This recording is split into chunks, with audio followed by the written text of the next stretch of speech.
A humilhação no jantar de Natal foi a gota d'água. Ele só não esperava que o irmão operário fosse seu novo chefe. A luz do amanhecer em Frankfurt tem uma tonalidade cirúrgica, um azul metálico que parece destacar cada imperfeição do asfalto lá embaixo. Eu estava parado diante da janela do 30º andar, observando o reflexo do meu próprio rosto no vidro. Eu não reconhecia totalmente aquele homem. Os ombros eram mais largos do que os do garoto de 16 anos que carregava sacos de cimento até as palmas das mãos sangrarem. Mas os olhos ainda guardavam a mesma clareza mental aterradora. Ajustei o nó da gravata de seda. O toque do tecido era macio, quase ofensivo, considerando que passei metade da vida sentindo apenas o atrito do jeans barato e da graxa de motor. Olhei para o relógio. Em 10 minutos, a estrutura de poder daquela sala de reuniões deixaria de ser uma projeção e se tornaria um fato consumado. Não havia euforia. O que eu sentia era um vazio ensurdecedor. Ao meu lado, sobre a mesa de carvalho que cheirava a lustra-móveis caro e decisões frias, repousava uma pasta de couro preta. Dentro dela, o contrato de aquisição da Nexus Tech Solutions. Para o mercado, era apenas uma fusão estratégica entre logística e tecnologia. Para mim, era o recibo de uma década de humilhações pagas com juros e correção monetária. Lembrei-me do último jantar de Natal. O som dos talheres de prata batendo na porcelana de minha mãe parecia agora o ensaio de um funeral. Fernando estava lá, com seu suéter de cachemire e seu sotaque acadêmico afetado, dissertando sobre a inevitável obsolescência da mão de obra braçal. É uma questão de evolução, entende? Ele disse, girando a taça de vinho como se estivesse operando um milagre. Existem as mentes que desenham o mundo e os braços que apenas o carregam. O problema do nosso país é que as pessoas acham que esforço substitui o intelecto. Ele não olhou para mim quando disse isso. Ele nunca olhava. Eu era o ruído de fundo, o irmão que não teve estômago para os livros, o burro de carga que pagou as mensalidades do seu mestrado em ciência da computação sem nunca pedir um obrigado, porque na cabeça dele era o meu dever sagrado financiar a genialidade que ele acreditava possuir. Naquela noite, algo se quebrou em mim. Não foi uma ruptura barulhenta, foi como uma fissura no gelo, silenciosa e profunda. Minha voz saiu baixa, mais que o normal, quando respondi. Às vezes, Fernando, os braços decidem parar de carregar o mundo para ver o que acontece com as mentes que estão em cima dele.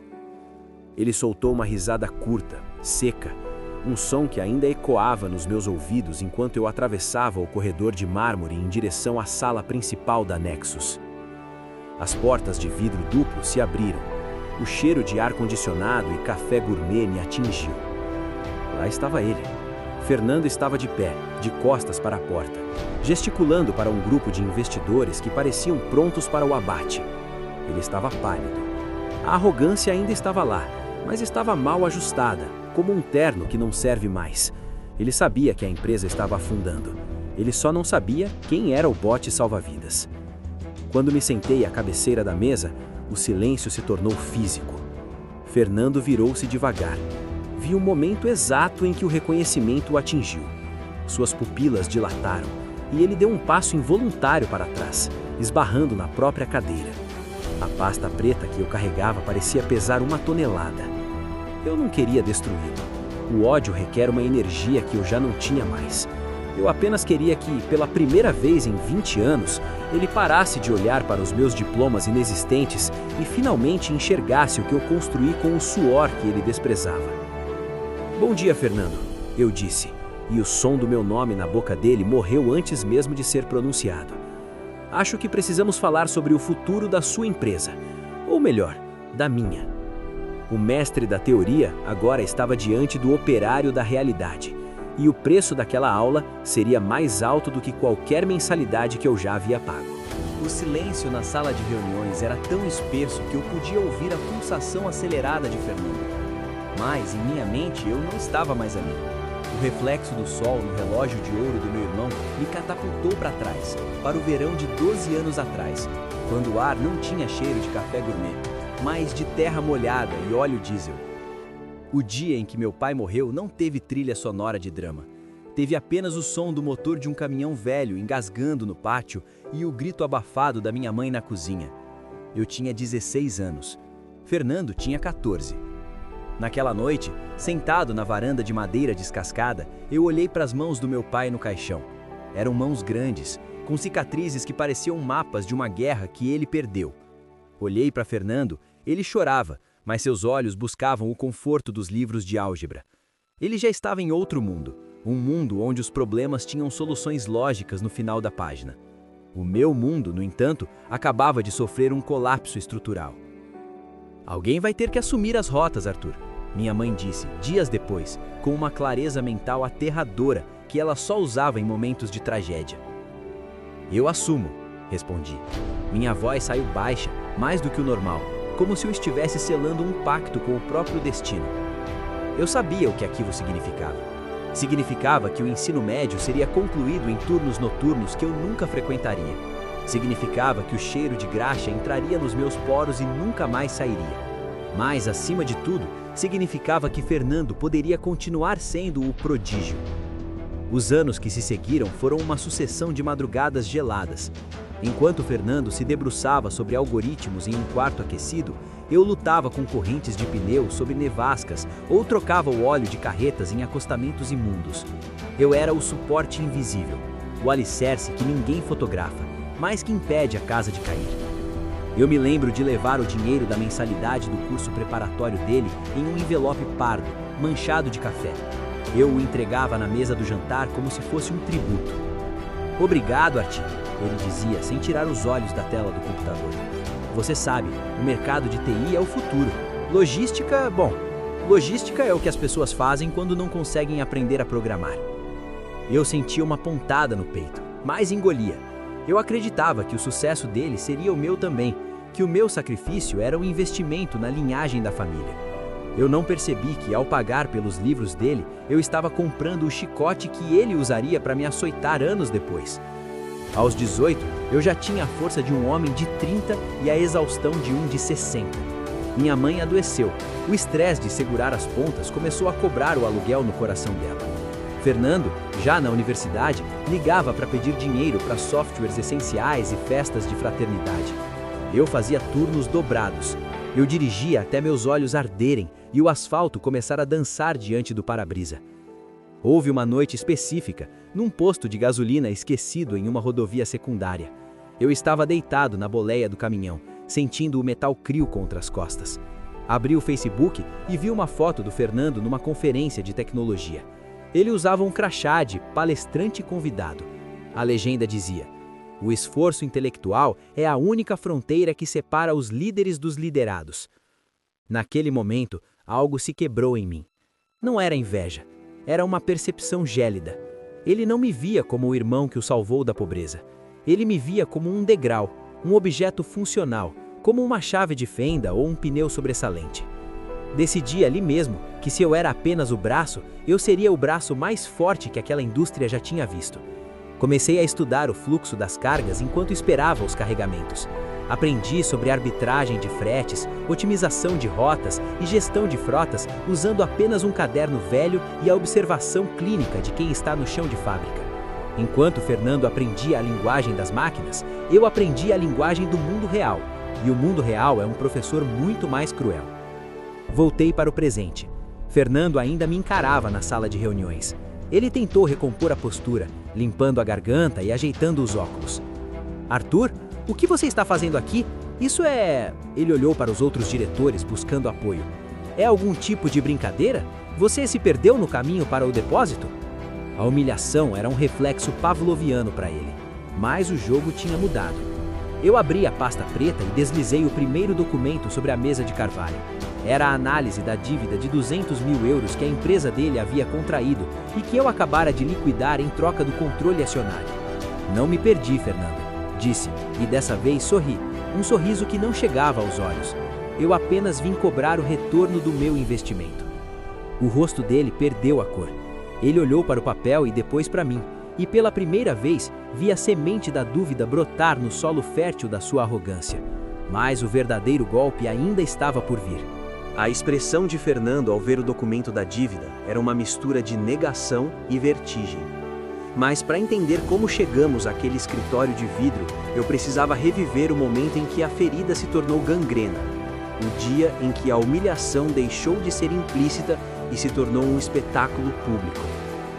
Foi no aniversário de 60 anos da nossa mãe. Eu tinha 26 anos.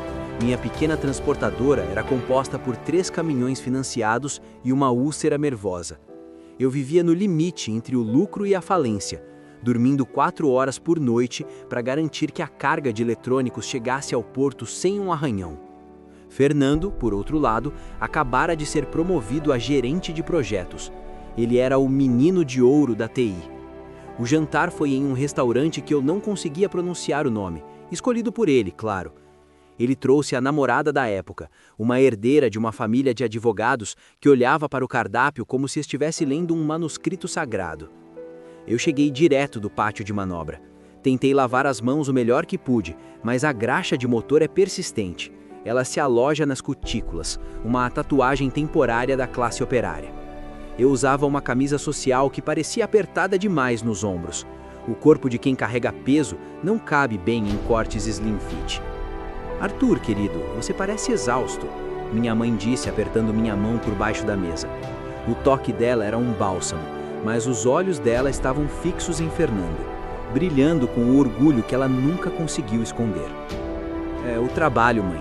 Pegamos um contrato grande com uma rede de supermercados. Estamos crescendo, eu disse, tentando injetar alguma dignidade na frase. Fernando soltou um suspiro teatral, fechando o cardápio com um estalo seco. Crescendo, Art.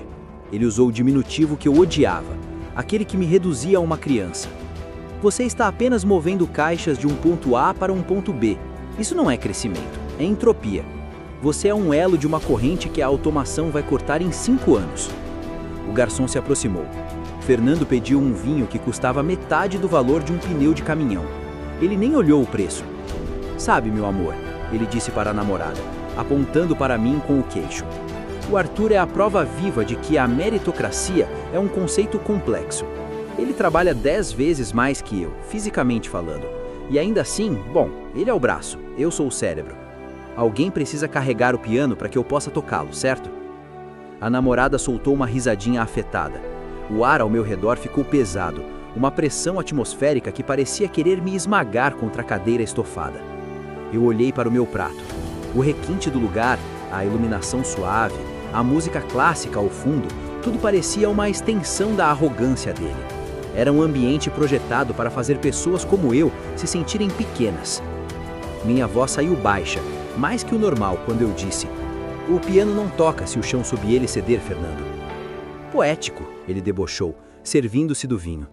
Mas a realidade é que o mundo não recompensa o suor, ele recompensa a inovação. Você vive em um mundo de diesel e metal, eu vivo em um mundo de dados e luz. Você nunca vai entender a diferença, porque para você, a vida é uma linha reta entre um depósito e outro. Minha mãe tentou mudar de assunto, mas o dano estava feito.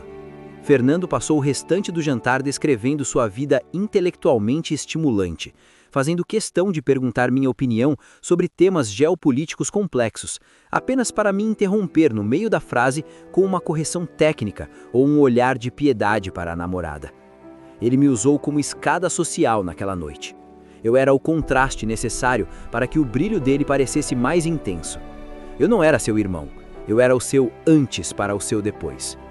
Saí daquele jantar com um gosto de bile na boca. Dirigi o meu caminhão velho de volta para o depósito, o motor rugindo sobre mim, como um animal ferido. Estacionei no pátio escuro, a iluminação dos postes criando sombras longas e distorcidas entre as carretas. Fiquei ali, em silêncio, segurando o volante com tanta força que meus nós dos dedos ficaram brancos. Algo se quebrou em mim. A última gota de lealdade fraternal evaporou, deixando para trás apenas um resíduo frio de determinação. Eu não ia apenas sobreviver, eu ia dominar a única coisa que ele não podia codificar, a realidade física das coisas. Agora, na sala de reuniões da Nexus, 12 anos depois, Fernando tentava dizer algo, mas a boca estava seca demais. Ele olhava para o contrato de compra e para as minhas mãos, agora limpas, mas ainda grandes, ainda fortes. Como? Ele gaguejou. Você é dono de uma transportadora. Como você tem capital para adquirir uma multinacional de software? Eu me inclinei para a frente. O senor do perfume dele, o mesmo que usava no jantar, me atingiu, mas agora não me intimidava. Você disse que eu vivia em um mundo de diesel e metal, Fernando, mas esqueceu que sem o meu diesel e o meu metal, seus computadores não chegam às lojas, seus servidores não têm peças e seus funcionários não têm o que comer. Eu não movo apenas caixas, eu movo o seu mundo. E tem mais uma coisa, cérebro. Eu não comprei sua empresa porque ela é um bom negócio. Eu a comprei porque ela é a garantia do empréstimo de 200 mil euros que você fez no nome da nossa mãe. Fernando desabou na cadeira. A máscara caiu por completo, revelando um homem aterrorizado sob o terno de marca. O silêncio que se seguiu à menção do nome da nossa mãe não foi vazio, foi pesado, carregado com o oxigênio de uma traição que eu vinha rastreando como um predador há meses. Fernando tentou falar, mas o som que saiu foi um engasgo seco. Ele olhou para os outros diretores, mas eles desviaram o olhar. No mundo corporativo, o fracasso é contagioso e ninguém queria ser infectado pelo homem que acabara de ser desmascarado pelo próprio irmão operário. Para chegar a esse momento de controle absoluto, eu precisei aprender a ler o caos. Após aquele jantar de aniversário desastroso, eu não voltei apenas a dirigir, eu mudei a arquitetura da minha mente. Enquanto Fernando se perdia em linhas de código e reuniões de branding, eu passava as madrugadas estudando a geometria do caos, o fluxo de mercadorias global. Percebi que o mundo estava mudando. O diploma de Fernando o ensinou a construir o navio, mas nunca o ensinou a navegar em águas revoltas. Aos 28 anos, fundei a Logística Sentinela. O nome não era por acaso. Eu era o vigia. Comecei com uma frota de 15 caminhões usados, mas equipados com uma tecnologia de rastreamento que eu mesmo ajudei a desenhar, baseada na necessidade real de quem está no asfalto, e não em uma simulação de escritório. Fernando soube da fundação da empresa através de um post no LinkedIn. Ele não me ligou para dar os parabéns. Em vez disso, comentou em uma foto da nossa frota. Interessante, brincar de empresário deve ser um passatempo caro para quem não entende de economia de escala. Ele enviou áudios para o grupo da família, rindo da minha audácia. O Arthur acha que ter um CNPJ o torna um par de nós, ele dizia, a voz pingando com descendência. Ele não entende que logística é uma commodity. O lucro dele vai ser devorado pelo primeiro aumento do diesel. Ele é um amador jogando um jogo de gigantes. Eu ouvia esses áudios sozinho na cabine do meu caminhão, estacionado em postos de gasolina onde o café era ruim e a solidão era pior. Eu não sentia raiva, eu sentia uma clareza mental aterradora. A arrogância de Fernando era o seu ponto cego. Ele estava tão convencido da sua superioridade intelectual que não percebeu que eu estava cercando o castelo dele. Enquanto ele queimava o capital da Nexus Tech em escritórios com puffs coloridos e máquinas de café de 3.000 euros, eu reinvestia cada centavo. Eu morava em um apartamento que cheirava a mofo para que a Sentinela pudesse comprar mais um cavalo mecânico. O ponto de virada veio quando a crise dos semicondutores atingiu o mercado. Fernando entrou em pânico. Os componentes de que ele precisava para os servidores da Nexus Tech estavam retidos em portos congestionados. O custo do frete aéreo triplicou. Foi aí que ele cometeu o erro fatal, o erro do desespero. Sem consultar o conselho, ele usou as propriedades da família, incluindo a casa onde nossa mãe viveu a vida inteira, como garantia para um empréstimo de alto risco de 200.000 euros, para tentar salvar o fluxo de caixa. Ele achou que, por ser o gênio, a sorte sempre estaria ao seu lado. Ele achou que eu nunca descobriria. Eu descobri, porque no meu mundo, nada se move sem que eu saiba. Eu tinha informantes em cada porto, em cada alfândega. Quando soube que a Nexus estava buscando um fornecedor de logística desesperadamente para reduzir custos em 30%, eu não apareci com o meu nome real. Criei uma subsidiária fantasma, uma empresa de consultoria estratégica em cadeia de suprimentos. Eu ofereci o contrato que ele precisava para não falir. Eu me tornei o fornecedor secreto do meu próprio irmão. Durante 6 meses, eu subsidiei as operações dele, perdendo dinheiro propositalmente em cada frete para tornar a Nexus dependente de mim. Eu estava engordando o bezerro para o abate. Agora, de volta à sala de reuniões, eu via o resultado dessa engenharia social. Fernando estava trêmulo. Você armou para mim, ele sussurrou, a voz saindo baixa, quase inaudível. A empresa de consultoria era você? Eu não armei nada, Fernando, respondi fechando a pasta preta com um clique final. Eu apenas ofereci o que você sempre disse que o mercado exige: eficiência e inovação. O fato de você não ter feito a devida diligência sobre quem estava salvando seu pescoço apenas prova o que eu sempre suspeitei. Você é excelente em teoria, mas é um desastre na execução. Eu me levantei. O movimento fez com que todos na mesa se impertigassem. Eu era o homem mais poderoso naquela sala, e todos sabiam disso. Não por causa do dinheiro, mas porque eu conhecia a verdade por trás de cada centavo. O empréstimo de 200 mil euros vence na próxima sexta-feira. O banco já vendeu a dívida para uma holding de investimentos. Essa holding se chama Sentinela Capital. Coloquei a mão no ombro dele. Ele encolheu-se, como se esperasse um golpe físico. Mas eu apenas apertei levemente, sentindo o tecido do seu terno caro. Amanhã cedo quero todos os relatórios financeiros na minha mesa. E Fernando, não se atrase. Você sabe como eu detesto ineficiência. Saí da sala sem olhar para trás, mas o que vi pelo canto do olho, através do vidro reflexivo, foi o que realmente me deu a catarse que eu buscava. Fernando, o gênio, o mestre da luz e dos dados, estava com a cabeça entre as mãos, chorando silenciosamente sobre uma mesa que não lhe pertencia mais. O corredor da Nexus Tech era um túnel de vidro e luz fria, mas meus passos ecoavam como marteladas em uma bigorna. Eu sentia uma estranha dormência.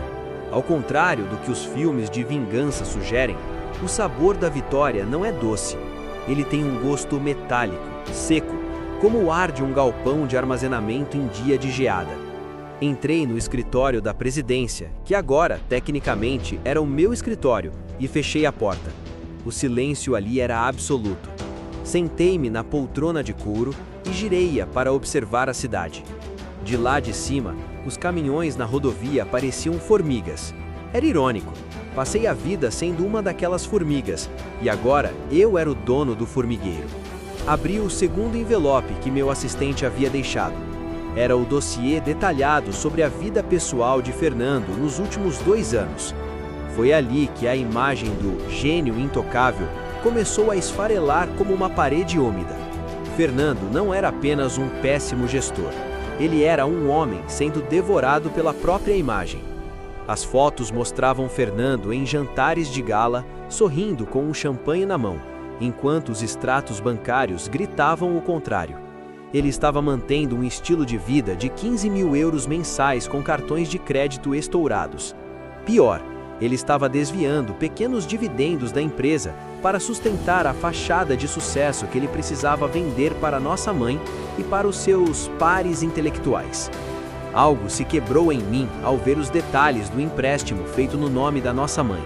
Ele não apenas usou a casa dela como garantia, ele falsificou a assinatura dela em uma procuração de plenos poderes. Ele apostou o teto da mulher que o amamentou em um algoritmo de IA que ele sabia que tinha falhas estruturais. O narcisismo acadêmico dele não era apenas arrogância, era uma psicose. Ele acreditava tanto que era evolutivamente superior que sentia que as leis dos homens comuns e a moralidade básica não se aplicavam a ele. Ouvi 2 batidas curtas na porta. Era a secretária, com o rosto pálido. Senhor Arthur, ela ainda tropeçava no meu nome. O senhor Fernando está lá fora. Ele diz que ele precisa falar com o irmão, não com o dono. Deixe-o entrar, eu disse, sem tirar os olhos do dossiê. Mas avise que ele tem exatamente 5 minutos de irmão. O tempo do dono é caro demais. Fernando entrou. Ele não era mais o pavão do jantar de Natal.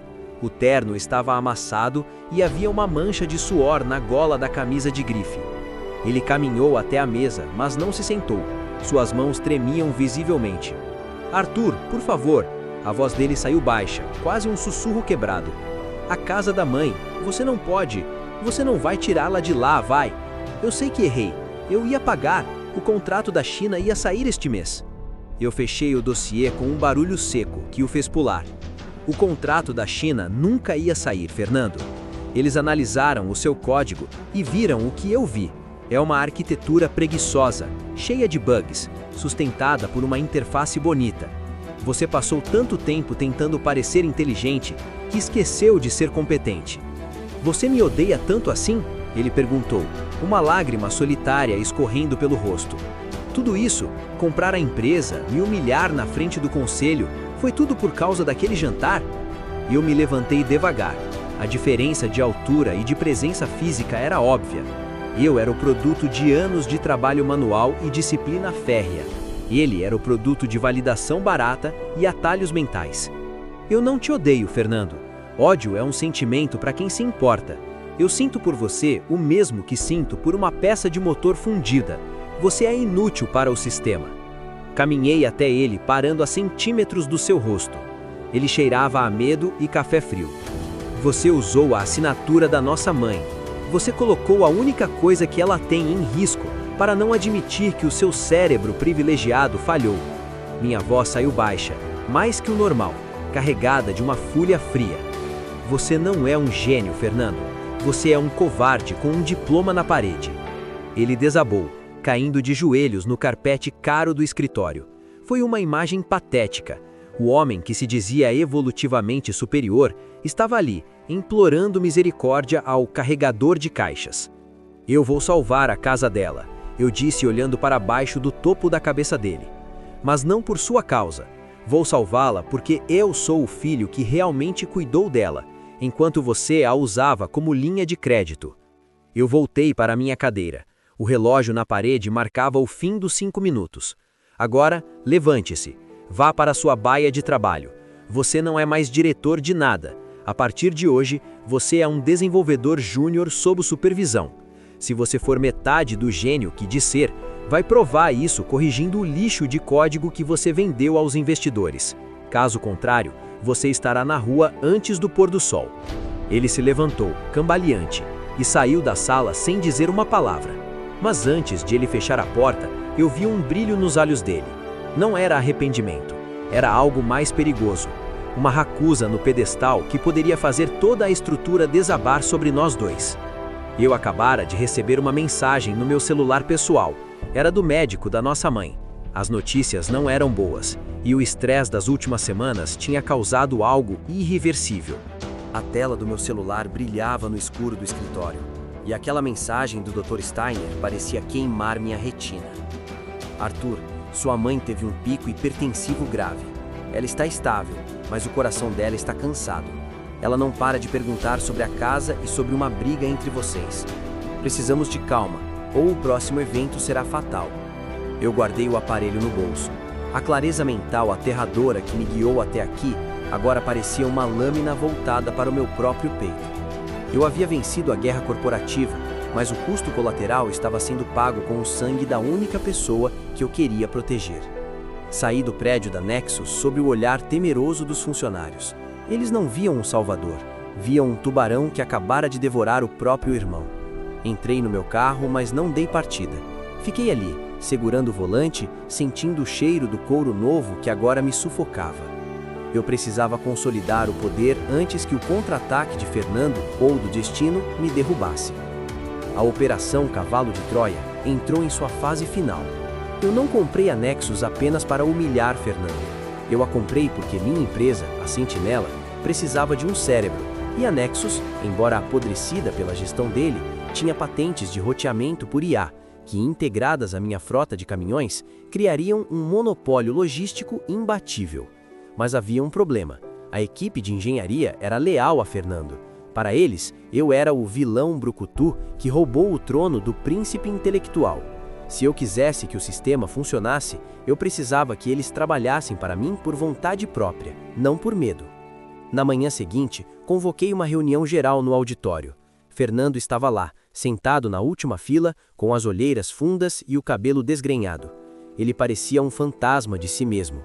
Subi ao palco, sem slides, sem apresentações de PowerPoint brilhantes, usei apenas a minha voz.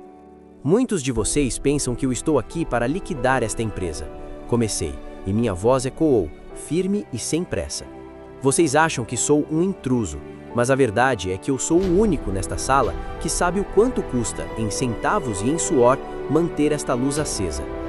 Olhei diretamente para Fernando. O senhor Fernando vendeu a vocês um sonho de algoritmos puros, mas algoritmos não entregam comida, algoritmos não transportam remédios. O que eu trago é a realidade. A partir de hoje, a Nexus não é mais uma empresa de software, ela é o sistema nervoso da sentinela. Nós vamos integrar cada linha de código ao movimento real das máquinas nas estradas. Vi alguns engenheiros se entreolharem. A ideia de ver seu trabalho aplicado em escala massiva e real era um combustível poderoso para o ego deles. E, para garantir que isso aconteça, continuei, soltando a bomba que eu havia preparado. Eu estou criando um fundo de participação nos lucros. 20% do que economizarmos com a nova integração de rotas irá diretamente para os bônus da equipe técnica. O murmúrio no auditório mudou de tom, de medo para ganância. Eu havia comprado a lealdade deles com a única linguagem que o mercado entende melhor que o intelecto, o capital. Fernando se levantou. O movimento foi brusco. Você está comprando eles, Arthur, como comprou tudo. Você não entende a filosofia por trás do que criamos aqui. A sua filosofia, Fernando, nos levou a uma dívida de 200 mil euros e a uma procuração falsificada. Respondi, sem alterar o tom. Sente-se, você tem código para revisar. Ele saiu do auditório pisando forte, mas ninguém o seguiu. O cérebro estava sozinho. No final da tarde, fui visitar nossa mãe no hospital. Ela parecia tão pequena entre os lençóis brancos. O ambiente cheirava a antisséptico e a um fim de ciclo que eu não estava pronto para aceitar. Arthur, ela sussurrou, a mão trêmula buscando a minha. Me diga que é mentira. Me diga que você não tirou tudo do seu irmão. Ele é frágil, Arthur. Ele sempre foi. Você, Arthur, é forte. Você aguenta o mundo. Ele não. Aquelas palavras foram um soco no estômago. A injustiça daquela frase, a ideia de que, por eu ser o forte, eu não tinha direito à dor ou à proteção, era o núcleo do meu trauma. Eu não tirei nada dele, mãe. Eu apenas devolvi a ele a responsabilidade que ele nunca quis ter. A casa é sua, está paga. Ninguém nunca mais vai tocar nela. Ela sorriu, um sorriso triste que não chegou aos olhos. Você é um bom filho, Arthur, mas você tem um vazio ensurdecedor dentro de você. Eu sinto. Saí do hospital com aquela frase martelando minha cabeça. Eu tinha o poder, tinha a empresa, tinha a casa, mas o vazio estava lá, mais vasto do que nunca. Ao chegar em casa, recebi um alerta no meu laptop de segurança. Alguém estava acessando os servidores centrais da Nexus com as credenciais de administrador de Fernando. Ele estava tentando deletar o núcleo do código, o coração da empresa, antes que a integração fosse concluída. Ele preferia ver tudo queimar ao me ver vencer. Eu observei os logs por alguns segundos. Eu poderia bloqueá-lo com um clique, mas algo em mim queria ver até onde a fragilidade de Fernando o levaria. Eu o deixei prosseguir, preparando minha própria armadilha dentro do sistema. Fernando não sabia que eu não estava apenas monitorando os dados. Eu estava gravando a confissão dele em vídeo através da webcam do escritório enquanto ele cometia o crime de sabotagem industrial. A escuridão do meu apartamento era quebrada apenas pelo brilho azulado do monitor. Eu assistia em tempo real à queda de um ídolo de argila.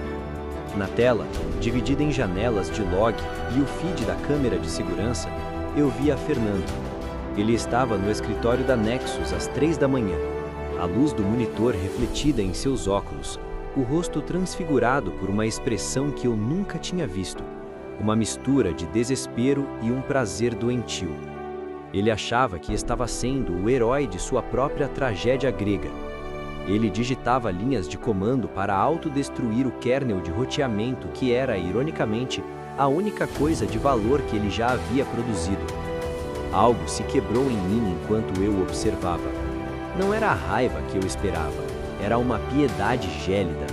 Ele estava disposto a incinerar o sustento de 300 famílias, e o futuro da nossa mãe apenas para não ter que se curvar à realidade de que o irmão burro o havia superado. Eu poderia ter encerrado a sessão dele ali. Eu poderia ter acionado o alarme silencioso e deixado a polícia pegá-lo em flagrante. Mas eu fiquei imóvel. Eu queria sentir o peso total do meu vazio. Eu queria ver até onde a superioridade dele afundaria quando o pedestal fosse removido à força. No dia seguinte, cheguei a Nexus antes de todo mundo. O ar no prédio parecia eletrizado, como se a estrutura soubesse que um crime havia sido cometido entre suas paredes de vidro. Fernando estava na sua baia, fingindo revisar planilhas. Ele estava pálido, com uma leve trepidação nas mãos. Quando entrei no andar, ele não levantou a cabeça. Reunião de emergência na sala de conferências. Agora, anunciei. Minha voz saiu baixa, mais que o normal, mas cortou o burburinho do escritório como um bisturi. Toda a equipe de engenharia estava lá. O clima era de funeral. O sistema de logística da Sentinela estava começando a falhar. Os caminhões nas estradas estavam recebendo rotas erráticas. O caos que Fernando plantara durante a madrugada estava florescendo. O sistema está colapsando, disse o engenheiro-chefe suando frio. Alguém inseriu um vírus lógico no núcleo. Perdemos o controle de 40% da frota em movimento. Se não restaurarmos em 2 horas, teremos um prejuízo de milhões e, possivelmente, acidentes. Eu olhei para Fernando. Ele mantinha uma máscara de preocupação fingida, mas seus olhos brilhavam com uma satisfação contida. Ele achava que eu cairia de joelhos, implorando para que o gênio consertasse o que só ele entendia. Fernando, eu disse caminhando devagar até ele. Você é o arquiteto desse sistema. Alguma ideia do que está acontecendo? Ele limpou a garganta, ajeitando a postura. Bom, Arthur, como eu disse, esses sistemas são complexos demais para mentes não treinadas. É provável que sua tentativa bruta de integração tenha corrompido os protocolos. Sem uma reconstrução total, que só eu posso liderar, a empresa está condenada. O cinismo dele era quase admirável. Ele estava pedindo o reino de volta em troca de apagar o incêndio que ele mesmo começou. É uma teoria interessante, respondi, pegando o controle remoto e ligando o telão de 100 polegadas da sala. A imagem que surgiu no telão paralisou a sala. Era o vídeo da webcam dele gravado às 3h14 da manhã. A nitidez era cruel. Dava para ver o suor no lábio superior de Fernando e o momento exato em que ele digitou o comando Drop Database. O silêncio que se seguiu foi de fato um vazio ensurdecedor. Os engenheiros que antes o admiravam, agora o olhavam com um asco profundo. Fernando encolheu-se na cadeira, a pele tornando-se de um cinza cadavérico. Isso é sabotagem industrial, crime cibernético e estelionato, Arthur. Eu disse e cada palavra caía como um tijolo no chão. Você não sabotou apenas a minha empresa, Fernando. Você sabotou os bônus desses homens e mulheres. Você sabotou a segurança dos motoristas que estão agora perdidos em rotas perigosas. Eu me inclinei sobre a mesa, ficando cara a cara com ele. Você achou que eu não teria um backup em espelhamento fora da rede da Nexus? Você realmente acreditou que eu deixaria as chaves do meu império na mão de alguém que falsifica a assinatura da própria mãe? Eu não sentia triunfo. Eu sentia uma exaustão milenar. Segurança! Chamei. 2 homens de preto apareceram na porta. Levem o Sr. Fernando para a sala de segurança. A polícia está no caminho. Arthur, não! Ele gritou enquanto era arrastado. A dignidade acadêmica foi substituída por um pavor primitivo. A mãe! Se ela souber que eu fui preso, ela vai mover. Você não pode fazer isso. Você prometeu protegê-la. Eu estou protegendo ela, Fernando.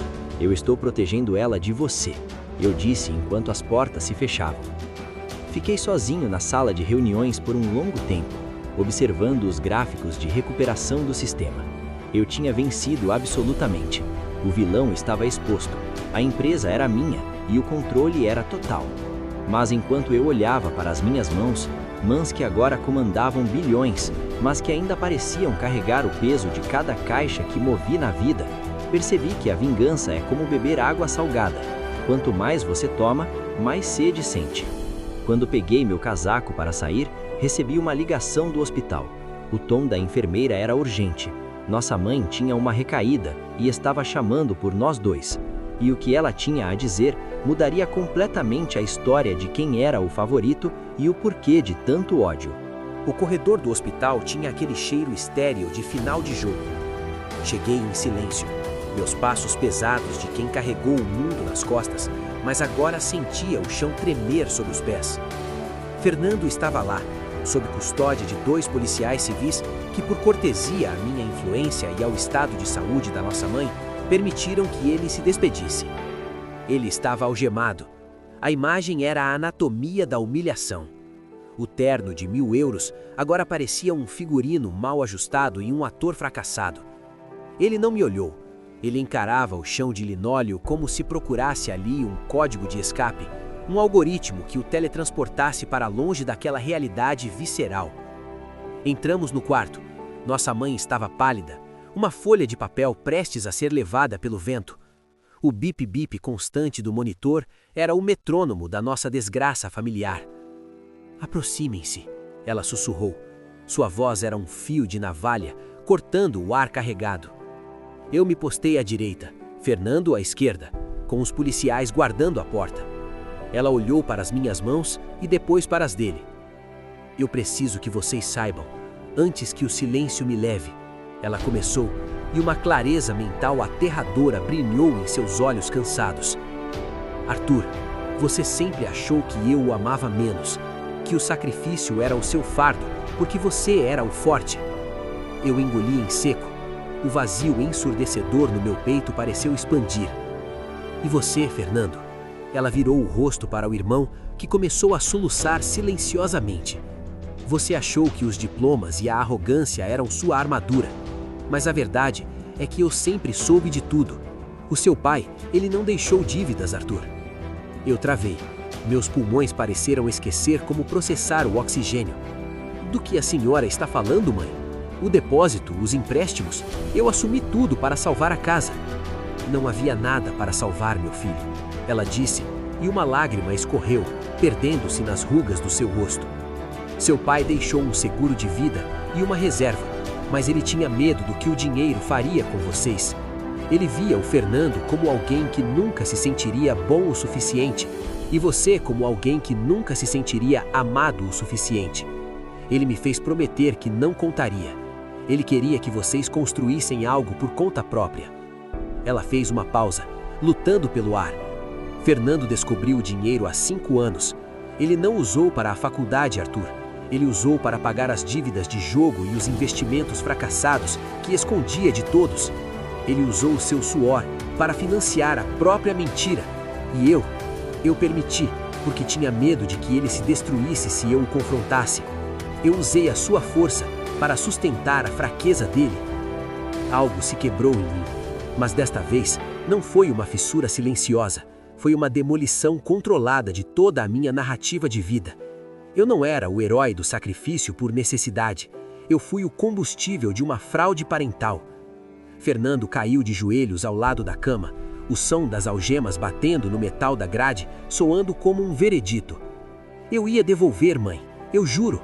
Eu só precisava de um grande acerto. A IA ia resolver tudo."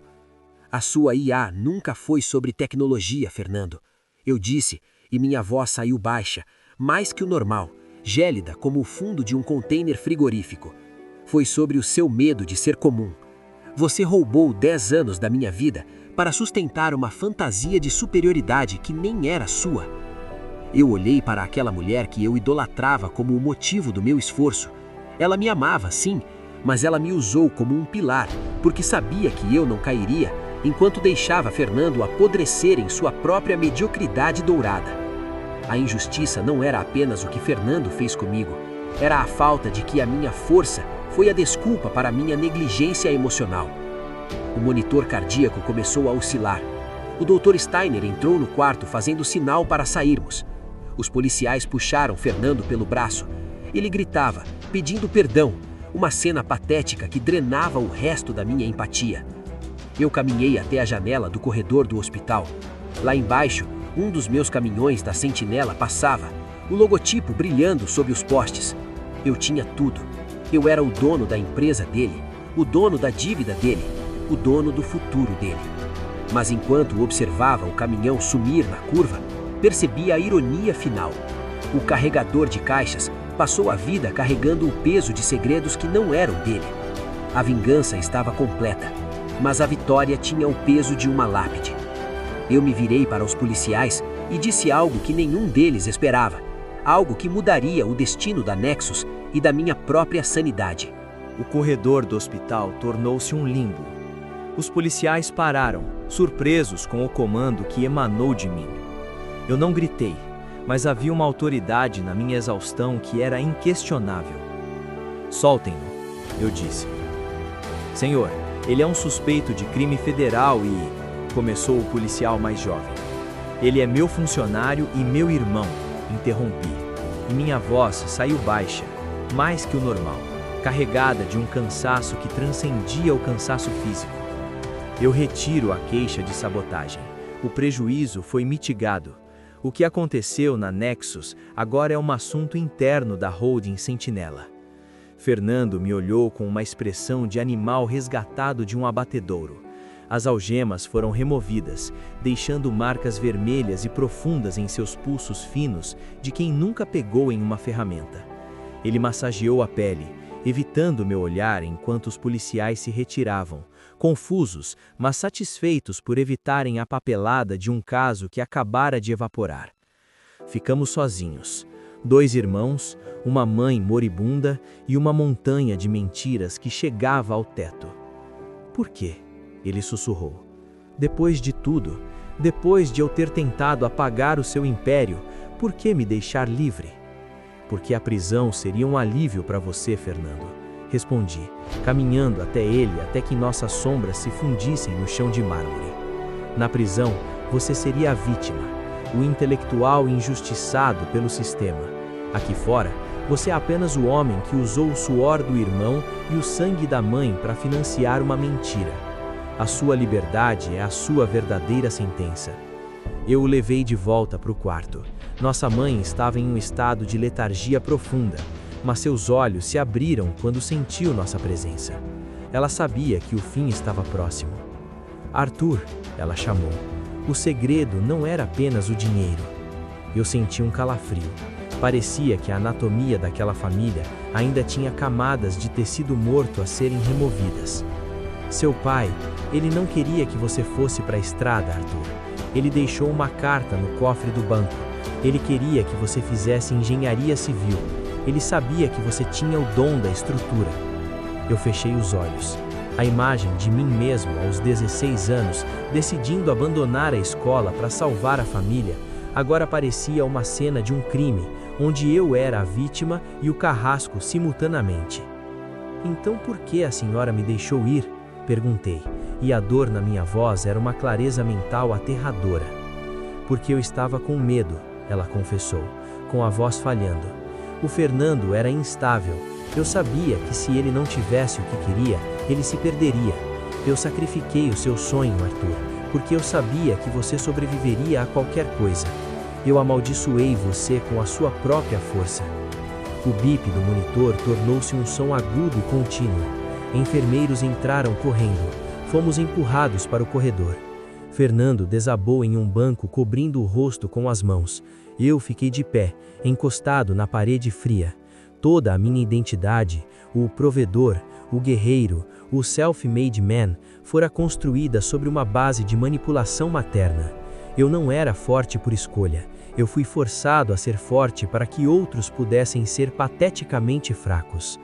Algo se quebrou em mim, mas não foi a raiva, foi o último resquício de obrigação. Olhei para Fernando. Ele estava afogado em dívidas de jogo, empréstimos estudantis de 200 mil euros e crises de pânico que ele camuflava com arrogância. Ele era uma fraude, sim, mas era uma fraude criada por um sistema familiar que o superprotegeu até ele perder a capacidade de andar sozinho. "Amanhã, às 8 horas da manhã, você estará na sede da Sentinela." "Para ser demitido?" ele perguntou, com a voz embargada. "Não, para trabalhar. Você vai liderar a integração da IA com a frota Sentinela, mas não como um gênio ou um diretor. Você vai trabalhar como um operário do código. você vai ver como é construir algo do zero, sem o dinheiro do papai ou as mentiras da mamãe. Eu me afastei dele, caminhando em direção à saída do hospital. A noite lá fora era fria, mas pela primeira vez em 12 anos, o ar parecia entrar nos meus pulmões sem resistência. Eu não contei para Fernando sobre a carta do meu pai. Eu pegaria no banco na manhã seguinte. Mas o que eu não esperava era que o conteúdo daquela carta revelaria que Fernando não era apenas um irmão favorito. Ele era o motivo de uma dívida que ia muito além do dinheiro. O envelope pardo tinha o peso de uma lápide. Eu estava sentado no banco de couro do meu carro, estacionado em frente ao banco, enquanto a cidade de Frankfurt acordava em um frenesi de concreto e pressa. Abri a carta do meu pai. A caligrafia era trêmula, manchada por anos de negligência em um cofre escuro. Arthur, se você está lendo isso, é porque o peso do mundo finalmente se tornou insuportável. Eu sinto muito por ter deixado você ser o alicerce, mas há algo que você precisa saber sobre o seu irmão. Fernando não é apenas o seu irmão, ele é o filho do homem que destruiu a minha primeira empresa. Eu o adotei para pagar uma dívida de honra que não era sua, mas minha. E eu pedi que você o protegesse, porque eu não tive coragem de dizer que ele era o sangue do meu inimigo. Um vazio ensurdecedor tomou conta da cabine do carro. A ironia era cruel, quase poética. Eu passei a vida me sacrificando por um irmão que era o herdeiro do homem que causou a ruína original da minha família. A fragilidade que minha mãe tanto protegia não era amor, era culpa. Liguei o carro. Meus movimentos eram mecânicos, guiados por uma clareza mental aterradora. Eu tinha a arma final nas mãos. Eu poderia destruir Fernando com uma frase. Poderia revelar que ele não passava de um intruso genético, uma caridade paga com o meu suor. Cheguei à sede da Sentinela às 8 em ponto. Fernando estava lá. Ele usava um jeans simples e uma camiseta, sentado em uma mesa comum no meio dos desenvolvedores. Ele parecia menor, mas estranhamente mais sólido. Quando me viu, ele se levantou. Arthur, eu comecei a mapear os protocolos de redundância que eu sabotei. Eu acho que consigo recuperar o tempo perdido. Ele disse, a voz firme, sem o sotaque afetado de outrora. Olhei para ele, a carta queimando no bolso. Vi o homem que me humilhou, que roubou o meu futuro e que quase matou nossa mãe de desgosto. Mas vi também um homem que pela primeira vez estava tentando carregar a própria caixa. Algo se quebrou em mim, mas não foi a compaixão, foi o desejo de vingança. Destruí-lo agora seria fácil demais, e eu nunca escolhi o caminho fácil. Esqueça o passado por hoje, Fernando, eu disse, e minha voz saiu baixa, mais que o normal. Temos 15 caminhões parados na fronteira por causa de um erro de integração. Se você é o gênio que diz ser, resolva isso até o meio-dia. Trabalhamos o dia inteiro, lado a lado, o braço e o cérebro finalmente operando na mesma frequência. Eu trazia os dados brutos da estrada, ele os refinava com algoritmos que agora tinham um propósito real. Não havia arrogância, apenas a matemática fria da sobrevivência. No final da tarde, a notícia veio pelo rádio interno. A frota estava em movimento. A eficiência tinha subido 15%.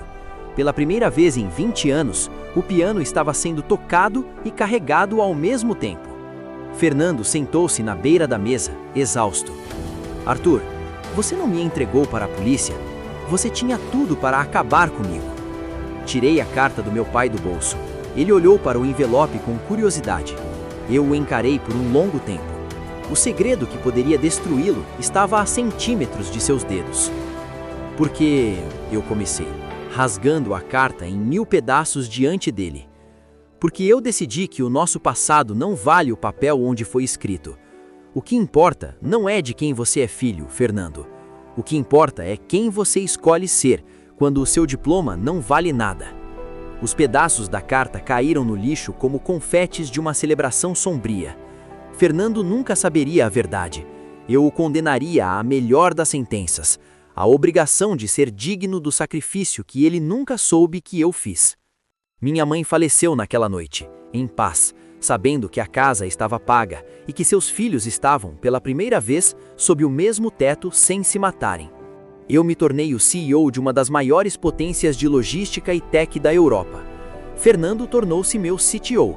Ele nunca mais mencionou sua superioridade evolutiva. Ele aprendeu que um algoritmo é apenas uma ferramenta, mas o caráter é a arquitetura. Às vezes ainda acordo sentindo o cheiro de graxa e óleo diesel. Mas agora, quando olho para as minhas mãos, não vejo apenas as mãos de um carregador de caixas. Vejo as mãos de quem construiu uma ponte sobre um abismo de ódio. O vazio ensurdecedor ainda está lá, em algum lugar, mas no silêncio do meu novo escritório, ele não parece mais um buraco, parece um espaço limpo, um novo começo.